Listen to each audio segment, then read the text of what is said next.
Hello friends, आज मु जगन्नाथ को गोटे चिठी लिखी ताहा मु आपण मानकु सुनेबी।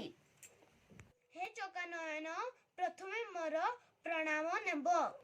भाई वो भौणी को मध्य जणाई देब।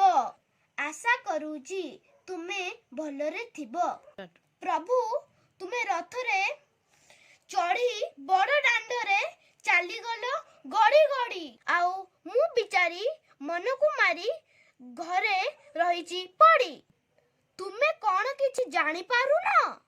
तुमे पूरा अंतर्जामी, सब बुझी पार, देखि पार, जानी पार आउ सुनी पार। तेबे काहींकी बुझी पारु न आम परी कुन्नी कुन्नी पिला मानकर दुख। कोरोना पाई आमको बाहर को जिबा मना, सांग साथी सहित खेलिया मना, स्कूल को जिबा मना। तुमे रथ चढ़ी पारुज, हेले मु साइकिल टे भी चढ़ी पारुनी।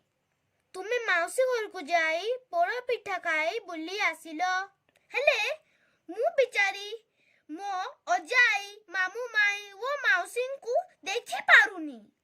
काहे कि ना बाहरे कोरोना अछि। कुहा जाऊजी, स्टे होम स्टे सेफ। प्रभु करुणा कर, कोरोना को एही भव संसार रु दूर कर। प्लीज प्लीज भगवान सेव अस। कोरोना दूर हेले मो मामा पापार सहित पूरी जाई तुमको दर्शन करी। पेटी अबड़ा खाई बाहाजी पाहाचरे गड़ीबी। समुद्र कूलरे बालीर छोट छोट देउल मु तोड़ीबी। केते मजा करीबी। हेले कोन सतरे एही सब स्वप्न मो पूरण हेबो तो? इति तुमरा कुनी भक्त रीतिशा।